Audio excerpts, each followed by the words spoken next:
Olá pessoal, tudo bem? Bem-vindos à nossa aula sobre o modernismo no Brasil. E nessa aula a gente vai falar um pouquinho a respeito da terceira geração modernista, tá? Só fazendo uma pequena recapitulação, a primeira geração do modernismo é aquela associada à Semana de Arte Moderna de 1922, que começa ali com o grande evento, né, na cidade de São Paulo, comandado por Oswald de Andrade, Mário de Andrade, dentre outros, como reflexo ali das mudanças sociais, políticas, econômicas que aconteceram no Brasil no início do século XX. Começa atrasado em relação à Europa, né, considerando que as vanguardas europeias já surgem ali no início mesmo do século XX, o Brasil demora um pouco para se estabelecer com o seu próprio movimento modernista, né? A segunda geração é aquela que se inicia após o golpe de Getúlio Vargas em 1930 e tem tanto destaque com a prosa regionalista de nomes como Jorge Amado e Graciliano Ramos, e a poesia, né, a poesia daquele momento é muito destacada com figuras como Vinícius de Moraes, Cecília Meirelles e principalmente, talvez o grande nome nosso da poesia no século XX, que é Carlos Drummond de Andrade. A geração de 30 é uma geração que se inicia com o movimento de Getúlio Vargas. Há sempre uma relação muito forte no modernismo entre as questões políticas e sociais e o movimento artístico-cultural em si. Isso é uma relação muito forte, lembrando que certos nomes tinham atuação política ativa naquele momento, né? Jorge Amado foi deputado pelo Partido Comunista Brasileiro. Anteriormente, Oswald de Andrade foi fundador do Partido Comunista, que é fundado no mesmo ano, em 1922, em que acontece a Semana de Arte Moderna. E a terceira geração, ela se inicia no que nós chamamos de pós-guerra. Com o fim da Segunda Guerra Mundial, inicia-se aquele período que nós conhecemos como Guerra Fria, em que Estados Unidos e União Soviética se enfrentam sem ser numa guerra direta, né? A famosa guerra por procuração, em que os países, né, formam dois grandes blocos e esses blocos conflituam duas visões diferentes de sociedade, né? O que nós costumamos chamar de bloco capitalista e bloco comunista. Se vocês estudam e leem um pouco a respeito, vocês sabem que é muito mais profundo do que isso. Mas para nossa preocupação aqui, que é literatura, né, a gente pode partir desse pressuposto na hora de contextualizar isso do ponto de vista histórico. Aqui no Brasil, nós temos o fim da era do governo Vargas e o início do governo de Juscelino Kubitschek. Nós temos uma rápida redemocratização do Brasil depois desse processo ditatorial, né, de Getúlio Vargas. Há um grande progresso econômico e a popularização de vários elementos culturais, especialmente o cinema, o surgimento da televisão, a arte abstrata se consolida nos Estados Unidos, e em meio a todo esse contexto de evolução tecnológica, cultural, de avanço da nossa sociedade, seja a sociedade brasileira, seja o mundo, né, dentro desse conflito, surge um movimento filosófico muito importante, o movimento existencialista, tá? O existencialismo ele surge com nomes como Simone de Beauvoir, o Jean-Paul Sartre, mas a gente pode dizer que eles têm um pezinho ali no final do século XIX, com figuras como Soren Kierkegaard, como o Friedrich Nietzsche, né, que são aqueles a questionar inicialmente os tópicos que vão ser fundamentais para o movimento existencialista, né? Qual que é a origem desse movimento? É um movimento filosófico que debate a existência humana na Terra, né? O que é o ser humano? O ser humano existe independente de qualquer outra definição?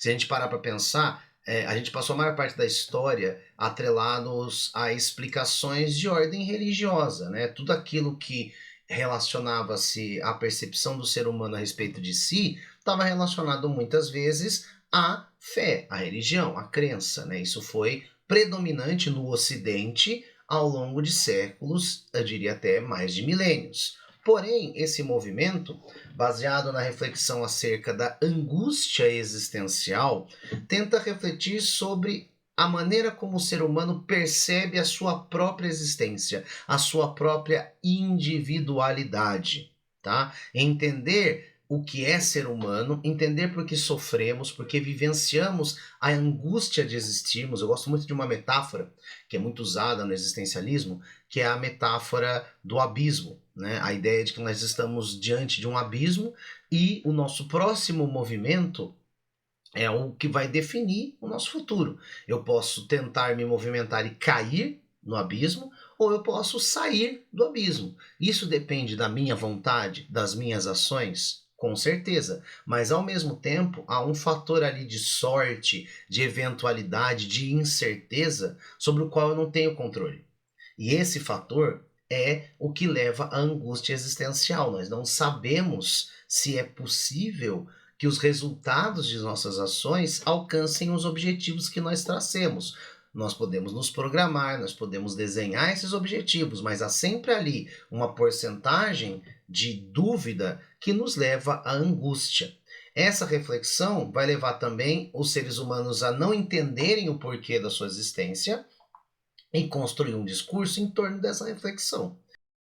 Por que eu estou chamando a atenção para esse movimento filosófico? Porque é justamente da combinação entre esse pensamento existencialista que já vinha crescendo ali desde o final do século XIX e o contexto histórico, político e social daquela época, que nós vamos ter a chamada literatura pós-45, a literatura do pós-guerra.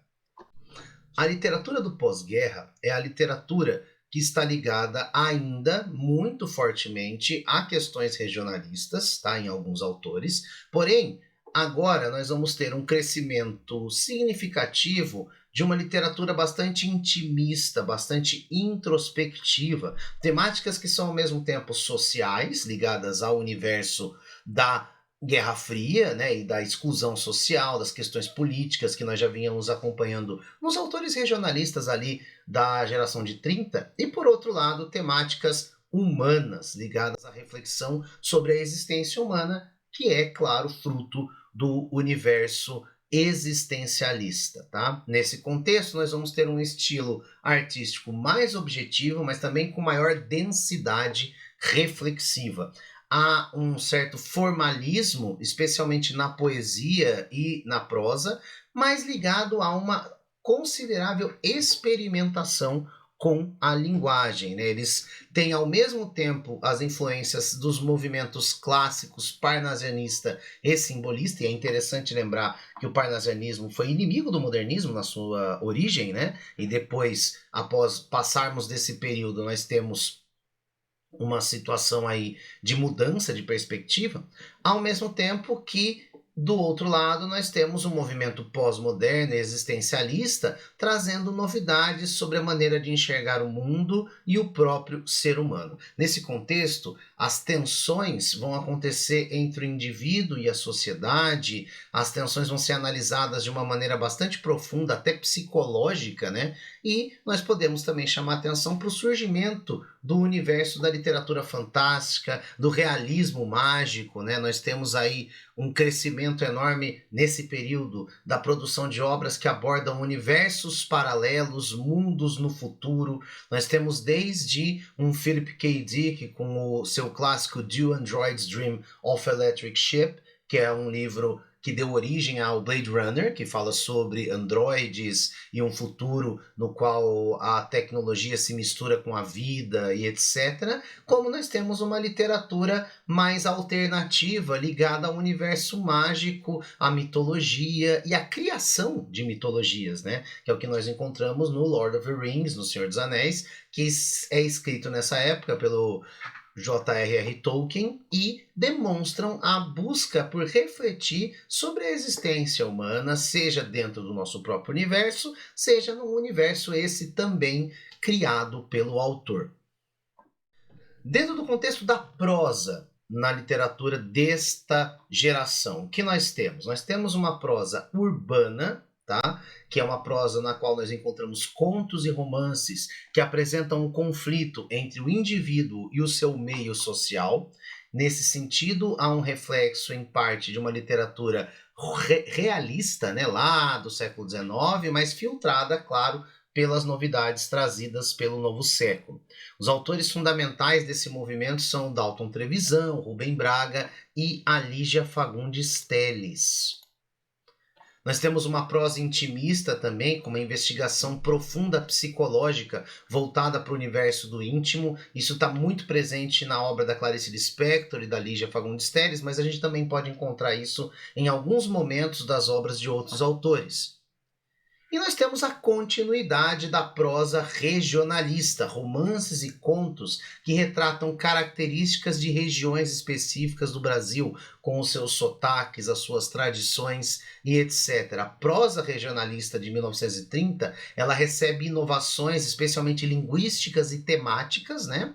E com bastante experiências e etc., voltando-se para o universal, a partir também de reflexões de questões filosóficas que estão presentes, claro, no pensamento existencialista. O maior nome desse movimento regionalista, de quem nós vamos falar nesse momento, é, claro, o escritor Guimarães Rosa. Guimarães Rosa é um escritor mineiro, nascido em Cordisburgo, cidade que tem nome de cidade pequena, né?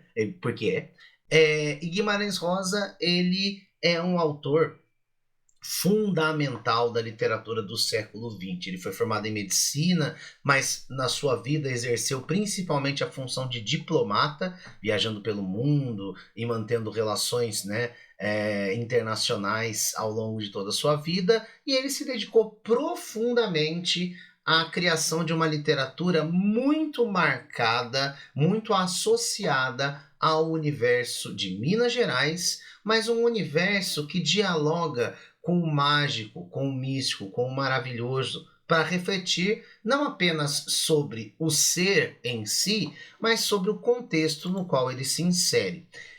Para isso, ele cria uma forma de escrita, uma linguagem bastante característica, bastante específica da reflexão do Guimarães Rosa. Uma mistura da fala regionalista, da fala do caboclo, do jagunço do interior de Minas Gerais, com seus sotaques, gírias e até alguns desvios de linguagem, misturadas a arcaísmos, ou seja, palavras e expressões antigas, desatualizadas, né, que se inserem na fala ao lado de palavras novas que ele cria.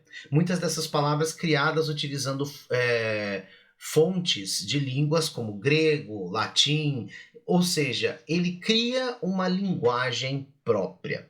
Quando você lê Guimarães Rosa, quando você lê trechos de obras de Guimarães Rosa, você encontra muito disso, você encontra uma leitura que tem uma certa barreira para quem não está acostumado com esse tipo de texto, porque é uma leitura que exige muita atenção, mas ao mesmo tempo muito poética. Por que muito poética? Porque ele busca transcrever o fonético, a fala, os sons na criação escrita, muitas vezes inclusive dialogando as estruturas escritas com a fala, com a poesia e com o que está sendo narrado. Tudo isso para quê? Para trazer uma visão profunda do ser humano e de suas experiências dentro daquele contexto, certo? Ele trabalha, como eu falei, uma literatura regionalista. Sua literatura é essencialmente sobre a região que ele viveu de Minas Gerais, né? Uma região que é marcada pela presença dos jagunços e dos trabalhadores do campo, dos cavaleiros, né? Homens brutos, mas ao mesmo tempo sensíveis, que são o foco principal da sua obra. Acho que o maior exemplo disso é seu grande romance, sua obra-prima, Grande Sertão Veredas, né? E é interessante que esse regionalismo é um regionalismo universalizante. O que eu quero dizer com isso? Apesar de nós retratarmos a cultura e as tradições de um povo dentro da sua própria região, dentro do seu próprio microverso, digamos assim, essa problemática do que ele sente, do que ele vive, atingiria qualquer ser humano em qualquer lugar do mundo.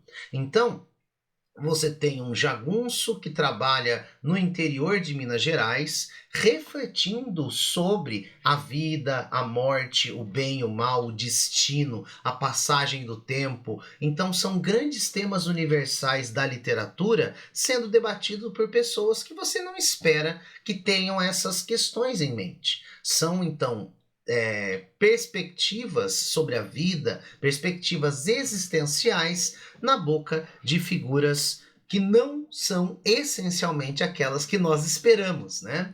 E ao mesmo tempo ele constrói uma narrativa com uma mistura intensa de gêneros literários, tá? Há muita presença de poesia alinhada à prosa, criando um tipo de texto bastante único, bastante especial. O segundo nome, que eu diria que divide com Guimarães Rosa o protagonismo dessa geração de escritores em prosa da década de 45, né, desse movimento pós-Segunda Guerra, é Clarice Lispector. Clarice Lispector não era brasileira, tá? Ela nasceu em Tchetcheunik. Eu espero que eu esteja falando esse nome certo, se bem que é um nome engraçado, né? Tchetcheunik. Enfim, ela nasceu na Ucrânia, tá? Ela não nasceu no Brasil, mas ela veio ainda bebê para o nosso país e aqui teve uma vida tradicional daquela época, de alguém com certas condições financeiras, né? Ela cursou Direito no Rio de Janeiro, se formou no Rio de Janeiro, se casou com um diplomata, a presença de uma segunda figura ligada à diplomacia aqui dentro da nossa reflexão literária, né? E ela viajou pelo país, né? E fora do país, se afastou do país por várias vezes, e nesse contato com pessoas daqui e de fora, ela desenvolveu uma literatura bastante especial. É interessante chamar a atenção para o fato de que a Clarice Lispector ela era conhecida não apenas pela sua obra literária, mas também por traduções, textos jornalísticos e as famosas colunas voltadas ao público feminino, que ela escrevia com pseudônimos como Teresa Quadros e Ellen Palmer, e que já traziam ali um traço marcante, né, de uma literatura mais feminista aos moldes do pensamento da escritora Simone de Beauvoir e de outras pensadoras que refletiam sobre a natureza da mulher, né? É importante a gente lembrar na discussão sobre esse tema que Simone de Beauvoir é a pessoa responsável, por exemplo, por uma frase famosa e muitas vezes tirada completamente de contexto, né? Que é aquela famosa frase: não se nasce mulher, torna-se. Não sei se eu falei exatamente como é a frase, se essa é a construção correta, mas o fato é que essa reflexão ela está ligada diretamente à ideia de que a mulher só é dado o espaço devido pela sociedade patriarcal a partir do momento em que ela se coloca como atendendo a um papel social pré-determinado. O que eu quero dizer com isso? O que define uma mulher na nossa sociedade? Ser mãe, a beleza, né? A maneira como ela se porta, a maneira como ela se veste. Essas características que são construções sociais, elas acabam limitando o espaço da mulher dentro da nossa sociedade, limitando seus anseios, seus desejos, seus pensamentos, suas reflexões. Esse tipo de coisa vai estar presente em várias das obras da Clarice Lispector. É interessante destacar, por exemplo, A Hora da Estrela, que é uma reflexão sobre exatamente essa questão, as questões femininas, né? Nós temos aí uma personagem chamada Macabeia, que é uma moça que é muito pobre, de origem muito simples, semi-analfabeta, nordestina e considerada uma mulher feia, né? E ela tem um sonho de se casar, de ter uma família, e esses sonhos vão sendo destroçados por uma realidade que a exclui por conta dessas características. E a todo momento ela está procurando, naquela obra, se entender, se encontrar um caminho, né? E isso é algo diretamente relacionado à literatura de Clarice Lispector, algo muito presente, seja nos seus contos, como em obras como Laços de Família, ou nos romances, né? Ela, obviamente, vai trazer uma grande influência das grandes escritoras que a precederam.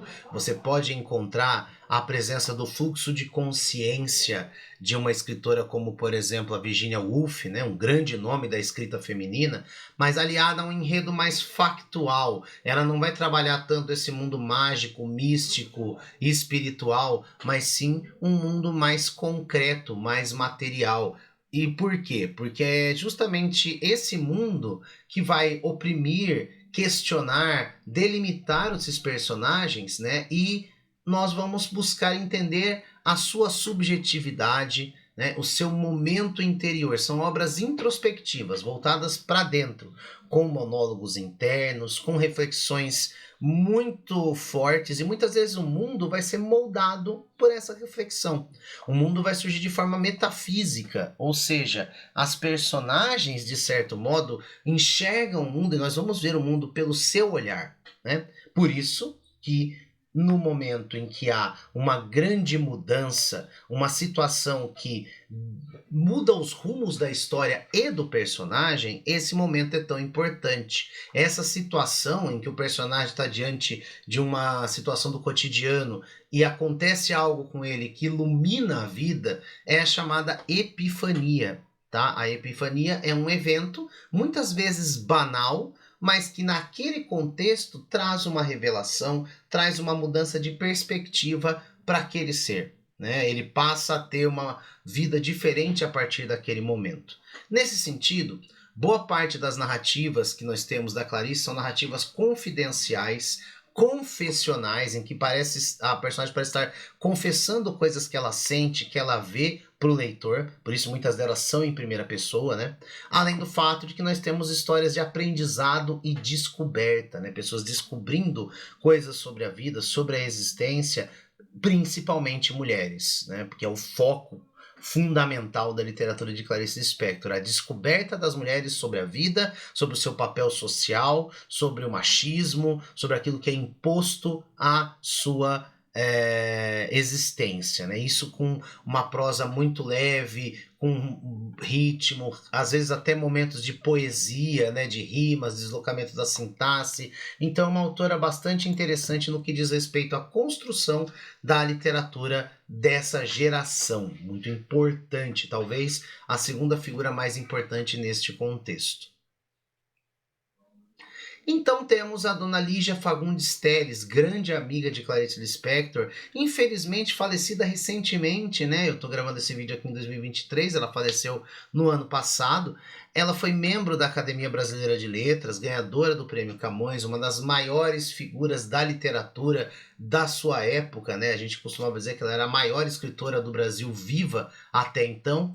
E a obra dela dialoga um pouco com o contexto da obra da Clarice Lispector, né? Representando ali esse movimento que muitas pessoas chamam de pós-moderno, explorando a psicologia feminina, a vida nos centros urbanos, mas às vezes aí já se diferenciando da Clarice, né, trazendo elementos do fantástico, do mágico, como estão presentes também na obra do Guimarães Rosa. Até alguns momentos você tem histórias de suspense, de terror, como o seu famoso conto Para Ver o Pôr do Sol, né? Aliás, ela é conhecida por ser uma excelente contista. Ela escreveu crônicas, romances, mas nos contos se destaca muito essa questão das técnicas do fluxo de consciência, do monólogo interior que estão presentes em sua obra, né? Seja no Porão Ensobrado, no Antes do Baile Verde, Seminário dos Ratos, nós temos uma escrita muito marcada por uma linguagem simples, direta, bastante sensível, porém muito profunda, com camadas que nos permitem analisar essa obra de maneira mais significativa. E para concluir este grupo de escritores em prosa da nossa literatura, nós temos o escritor Caio Fernando Abreu. Na verdade, eu coloco o Caio Fernando Abreu por último, justamente porque ele faz uma ponte, tá? Ele é um escritor da prosa, mas também ligado ao teatro. Caio Fernando Abreu, ele foi ganhador 3 vezes do Prêmio Jabuti de Literatura, o mais importante prêmio literário do Brasil, e ele era um homem homossexual. Por isso essa questão da sexualidade está muito presente na obra dele, muito mais do que em outras épocas, com outros escritores que abordavam esse tema, e muitas vezes abordado do ponto de vista da solidão da pessoa, né? Ele é um autor que se inspira em momentos da sua própria vida, em questões particulares e em angústias vivenciadas, principalmente diante desse aspecto, né, sexualidade vítima de preconceito, de discriminação, de incompreensão, né? E a partir daí ele constrói uma obra que traz uma leitura sobre a busca pela felicidade, né? Uma busca inquietante pela felicidade que não é alcançada muitas vezes, né? Com uma linguagem bastante simples, até coloquial, né?